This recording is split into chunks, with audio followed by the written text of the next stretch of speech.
ನಮಸ್ತೆ ಕರ್ನಾಟಕ. ಇವತ್ತು ನಾನು ಒಂದೆಲಗ ಸೊಪ್ಪಿನ ಗೊಜ್ಜನ್ನ ಹೇಗ್ ಮಾಡೋದು ಅನ್ನೋ ರೆಸಿಪಿನ ನಿಮ್ಗೆ ತೋರಿಸ್ಕೊಡ್ತಾ ಇದ್ದೀನಿ. ಒಂದೆಲಗ ಸೊಪ್ಪನ್ನ ಬ್ರಾಹ್ಮಿ ಎಲೆ ಅಂತಾನೂ ಸಹ ಕರೀತಾರೆ. ಇದ್ರದ್ದು ತುಂಬಾನೇ ಉಪಯೋಗಗಳಿದೆ. ಇದರಿಂದ ನೆನಪಿನ ಶಕ್ತಿ ತುಂಬಾ ಉತ್ತಮವಾಗುತ್ತೆ. ಹಾಗೆ ಜೀರ್ಣದ ಸಮಸ್ಯೆ ನಿವಾರಣೆಯಾಗತ್ತೆ. ಮಾನಸಿಕ ಒತ್ತಡವನ್ನ ಕಡಿಮೆ ಮಾಡುತ್ತೆ. ಕೆಮ್ಮು, ಉಸಿರಾಟದ ತೊಂದರೆಗಳನ್ನ ನಿವಾರಣೆ ಮಾಡುತ್ತೆ. ಇದರಿಂದ ಸಾಕಷ್ಟು ಈ ತರಹ ತುಂಬಾನೇ ಒಳ್ಳೆಯ ಉಪಯೋಗಗಳಿದೆ. ಬನ್ನಿ ಹಾಗಿದ್ರೆ ಹೇಗ್ ಮಾಡೋದು ಈ ರೆಸಿಪಿನ ಅಂತ ನೋಡೋಣ. ಮೊದ್ಲಿಗೆ ಬ್ರಾಹ್ಮಿ ಎಲೆಗಳು ಅಂದ್ರೆ ಒಂದೆಲಗ ಸೊಪ್ಪು ಎಲೆಗಳನ್ನೆಲ್ಲ ನಾನು ಬಿಡಿಸ್ಕೊಂಡು ಅದನ್ನ ತೊಳೆದಿಟ್ಕೊಂಡಿದೀನಿ. ಜೊತೆಗೆ 1 ಕಪ್ ಕಾಯಿ ತುರಿನ ತೆಗೆದು ಇಟ್ಕೊಂಡಿದೀನಿ. 1 ಈರುಳ್ಳಿನ ಕಟ್ ಮಾಡಿ ಇಟ್ಕೊಂಡಿದೀನಿ. ಸ್ವಲ್ಪ ಕೊತ್ತಂಬರಿ ಸೊಪ್ಪು, ಹಾಗೆ ಬೆಳ್ಳುಳ್ಳಿ ಎಸಳುಗಳನ್ನ ತಗೊಂಡಿದೀನಿ. 4ರಿಂದ 5 ಮೆಣಸಿನಕಾಯಿನ ತೆಗೆದಿಟ್ಕೊಂಡಿದೀನಿ. ಒಗ್ಗರಣೆಗೆ ಸಾಸಿವೆ, ಜೀರಿಗೆ, ಅರಿಶಿನದ ಪುಡಿ, ಸ್ವಲ್ಪ ಉಪ್ಪು, ಮತ್ತೆ ಹುಣಸೆ ರಸ, ಹಾಗೆ ಎಣ್ಣೆ, ಮತ್ತೆ ಅಡಿಗೆಗೆ ಇಂಗು, ಜೊತೆಗೆ ಕಡ್ಲೆ ತಗೊಂಡಿದ್ದೀನಿ. ಹಾಗೆ ಸಾಂಬಾರ್ ಪೌಡರ್‌ನು ಸಹ ಎತ್ತಿಟ್ಕೊಂಡಿದ್ದೀನಿ. ನೆಕ್ಸ್ಟು ಒಗ್ಗರಣೆಗೆ ಅಂತ ಸೆಪರೇಟ್ ಆಗಿ 1 ಈರುಳ್ಳಿನ ಉದ್ದವಾಗಿ ಹೆಚ್ಚಿಟ್ಕೊಂಡಿದ್ದೀನಿ. ಮತ್ತೆ ಬೆಳ್ಳುಳ್ಳಿ, ಜೀರಿಗೆ, ಮೆಣಸಿನ ಹಣ್ಣು, ಸ್ವಲ್ಪ ಕರಿಬೇವಿನ ಎತ್ತಿಟ್ಕೊಂಡಿದ್ದೀನಿ. ಬನ್ನಿ ಹಾಗಿದ್ರೆ ಈಗ ಹೇಗೆ ಒಂದೆಲಗ ಸೊಪ್ಪಿನ ಗೊಜ್ಜನ್ನ ಮಾಡೋದು ಅಂತ ನೋಡೋಣ. ನಾವು ಮೊದಲೇ ಚೆನ್ನಾಗಿ ತೊಳ್ದಿ ಎತ್ತಿಟ್ಕೊಂಡಂತಹ ಒಂದೆಲಗ ಸೊಪ್ಪನ್ನ ನಾವು ಈ ತರ ಕುಕ್ಕರ್‌ನಲ್ಲಿ ಸೇರಿಸ್ಕೊಳ್ಬೇಕಾಗತ್ತೆ. ಒಂದೆಲಗ ಸೊಪ್ಪೇ ಆಗ್ಲಿ, ಯಾವುದೇ ಸೊಪ್ಪಾಗ್ಲಿ ಸ್ವಲ್ಪ ಚೆನ್ನಾಗಿ ಉಪ್ಪು ಅಥವಾ ಸೋಡಾ ನೀರಿನಲ್ಲಿ ತೊಳೆದ್ರೆ ಅದರಲ್ಲಿ ಏನೇ ಕೆಮಿಕಲ್ಸ್ ಇದ್ರೂ ಹೋಗುತ್ತೆ. ನೆಕ್ಸ್ಟು ಅದಕ್ಕೆ ನಾವು ತೆಗೆದಿಟ್ಕೊಂಡಂತಹ ಹಸಿ ಮೆಣಸಿನಕಾಯಿನ ಸಹ ಸೇರಿಸಿ ಇದಕ್ಕೆ 1.5 ಕಪ್ ಅಳತೆಯ ನೀರನ್ನ ಸೇರಿಸಿ ಕುಕ್ಕರ್ ಲಿಡ್‌ನ ಕ್ಲೋಸ್ ಮಾಡಿ 2 ವಿಷಲ್ ಕೂಗಿಸ್ಕೊಳ್ಬೇಕಾಗತ್ತೆ. ನೆಕ್ಸ್ಟ್ ಮಿಕ್ಸಿ ಜಾರ್‌ನ ತಗೊಂಡು ಇದಕ್ಕೆ ಕಾಯಿ ತುರಿ ಏನ್ ತೆಗೆದಿಟ್ಕೊಂಡಿದ್ವಿ ನಾವು ಮೊದಲೇ ಅದನ್ನ ಸೇರಿಸಿ ಅದಕ್ಕೆ ಸ್ವಲ್ಪ ಕಡ್ಲೆನ ಆಡ್ ಮಾಡಿ, ನಂತರ ಜೀರಿಗೆ ಮತ್ತು ಅರಿಶಿನವನ್ನ ಸಹ ಸೇರಿಸಿ, ಜೊತೆಗೆ ಸ್ವಲ್ಪ ಕೊತ್ತಂಬರಿ ಸೊಪ್ಪನ್ನು ಸಹ ಇದಕ್ಕೆ ಆಡ್ ಮಾಡಿ, ಇದಕ್ಕೆ 2ರಿಂದ 3 ಮೆಣಸಿನಕಾಯಿನ ಸೇರಿಸಿ ನೀವು ಖಾರ ನೋಡ್ಬಿಟ್ಟು ಎಷ್ಟು ಬೇಕೋ ಅಷ್ಟು ಮೆಣಸಿನಕಾಯಿನ ಆಡ್ ಮಾಡ್ಕೋಬಹುದು.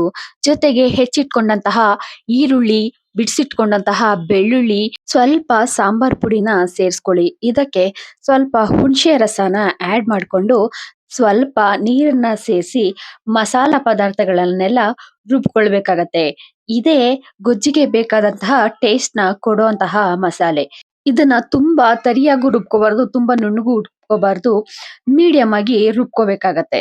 ಇದು ರುಬ್ಕೊಂಡಾದ್ಮೇಲೆ ಸೊಪ್ಪನ್ನ ಬೇಯಕ್ಕಿಟ್ಟಿದ್ವಲ್ಲ ಅದು ಕುಕ್ಕರ್ ಆರಿದ್ರೆ ಅದನ್ನ ತೆಗೆದುಕೊಳ್ಬೇಕಾಗತ್ತೆ. ಸೊಪ್ಪು ನೋಡಿ ಹೀಗೆ ಚೆನ್ನಾಗಿ ಬೆಂದಿದೆ.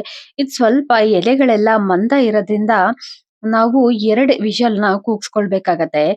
ಈಗ ಈ ಸೊಪ್ಪನ್ನು ಸಹ ಆರಿಸ್ಬಿಟ್ಟು ಸೇಮ್ ಮಸಾಲೆ ಒಳಗಡೆನೆ ಸೇರಿಸ್ಕೊಳ್ಳಿ. ಮೊದ್ಲು ಮಸಾಲೆನ ಮೀಡಿಯಂ ಆಗಿ ರುಬ್ಕೊಂಡಿದ್ರಿ. ಈಗ ಈ ಸೊಪ್ಪೆಲ್ಲ ಹಾಕಿದ್ಮೇಲೆ ನುಣ್ಣಗೆ ರುಬ್ಕೊಳ್ಳಿ. ಹಾಗೆ ಸೊಪ್ಪನ್ನ ಬೇಯಕ್ಕಿಟ್ಟಿದ್ವಲ್ಲ ನೀರು ಅದನ್ನ ವೇಸ್ಟ್ ಮಾಡಬೇಡಿ. ಅದನ್ನು ಸಹ ಒಗ್ಗರಣೆ ಎಲ್ಲ ಆದ್ಮೇಲೆ ಗೊಜ್ಜಿಗೆನೆ ಸೇರಿಸ್ಕೊಳ್ಳಿ. ಈಗ ಬನ್ನಿ ಚೆನ್ನಾಗಿ ರುಬ್ಕೊಳ್ಳೋಣ. ನೋಡಿ ಈ ತರ ಫೈನ್ ಪೇಸ್ಟ್ ಆಗಿರ್ಬೇಕು.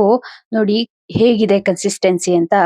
ನಂತರ ಒಂದು ಪ್ಯಾನ್‌ಗೆ ಎಣ್ಣೆ ಹಾಕಿ, ಎಣ್ಣೆ ಕಾದ್ಮೇಲೆ ಅದಕ್ಕೆ ಸಾಸಿವೆನ ಹಾಕಿ, ಸಾಸಿವೆ ಆದ್ಮೇಲೆ ನಂತರ ಜೀರಿಗೆ, ಬೆಳ್ಳುಳ್ಳಿ ಹೆಸಳು, ಮೆಣಸಿನ ಹಣ್ಣು, ಕಟ್ ಮಾಡಿ ಇಟ್ಕೊಂಡಂತಹ ಈರುಳ್ಳಿ, ಕರಿಬೇವಿನ ಎಲೆ ಎಲ್ಲವನ್ನು ಸಹ ಒಂದೊಂದಾಗಿ ಸೇರಿಸ್ಕೊಳ್ಬೇಕಾಗತ್ತೆ.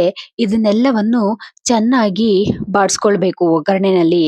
ಚೆನ್ನಾಗಿ ಒಗ್ಗರಣೆನಲ್ಲಿ ಬಾಡಿದ್ಮೇಲೆ ಇದಕ್ಕೆ ಸ್ವಲ್ಪ ಉಪ್ಪು ಹಾಕಿದ್ರೆ ಅದು ಸ್ವಲ್ಪ ಬೇಗನೆ ಬಾಡುತ್ತೆ. ಇದೆಲ್ಲ ಈ ತರ ಫ್ರೈ ಆದ್ಮೇಲೆ ನಾವು ರುಬ್ಬಿಟ್ಕೊಂಡಂತಹ ಮಸಾಲೆನ ಈಗ ಸೇರಿಸ್ಕೊಳ್ಬೇಕಾಗತ್ತೆ. ಸೇರಿಸ್ಕೊಂಡು ಒಗ್ಗರಣೆ ಜೊತೆ ಮಸಾಲೆ ಎಲ್ಲಾನು ಈ ತರ ಚೆನ್ನಾಗಿ ಮಿಕ್ಸ್ ಮಾಡಿ ಒಂದು 10 ನಿಮಿಷಗಳ ಕಾಲ ಮಸಾಲೆ ಚೆನ್ನಾಗಿ ಫ್ರೈ ಆಗ್ಬೇಕು. ಹಸಿ ವಾಸನೆ ಎಲ್ಲ ಹೋಗ್ಬೇಕು. ನಂತರ ಇದಕ್ಕೆ ಉಪ್ಪನ್ನ ಸೇರಿಸಿ ತಟ್ಟೆಯನ್ನ ಮುಚ್ಚಿ ಒಂದ್ ಸ್ವಲ್ಪ ಹೊತ್ತು ಇದನ್ನ ಚೆನ್ನಾಗಿ ಬೇಯೋದಿಕ್ಕೆ ಬಿಟ್ಬಿಡಿ. ಚೆನ್ನಾಗಿ ನೋಡಿ ಈ ತರ ಬೆಂದಿದೆ. ಇದು ದೋಸೆ, ಚಪಾತಿ, ಅನ್ನ ಎಲ್ಲದಕ್ಕೂ ಸಹ ತುಂಬಾನೇ ಸೂಟ್ ಆಗುತ್ತೆ. ನೀವು ಸೊಪ್ಪನ್ನ ಹಾಗೆ ಕಟ್ ಮಾಡಿ ಬೇಯಿಸಿ ಕೊಟ್ರೆ ಮಕ್ಕಳು ಅಷ್ಟು ಇಷ್ಟಪಡೋದಿಲ್ಲ. ಈ ತರ ರುಬ್ಬಿ ಒಳ್ಳೆ ಟೇಸ್ಟಿಯಾಗಿ ಕೊಟ್ರೆ ಖಂಡಿತ ಅವರು ಚಪಾತಿ, ಅನ್ನ, ದೋಸೆ ಜೊತೆ ತಿಂದೇ ತಿಂತಾರೆ. ಇದು ಅವರ ನೆನಪಿನ ಶಕ್ತಿ, ಬುದ್ಧಿಶಕ್ತಿನ ಹೆಚ್ಚೋದಿಕ್ಕೆ ತುಂಬಾನೇ ಉಪಯೋಗ. ನಮ್ ವಿಡಿಯೋ ನಿಮ್ಗೆ ಇಷ್ಟ ಆಗಿದ್ರೆ ದಯವಿಟ್ಟು ನಮ್ ವಿಡಿಯೋನ ಲೈಕ್ ಮಾಡಿ, ನಮ್ಮ ಚಾನಲ್‌ಗೆ ಸಬ್ಸ್ಕ್ರೈಬ್ ಮಾಡಿ. Thank you.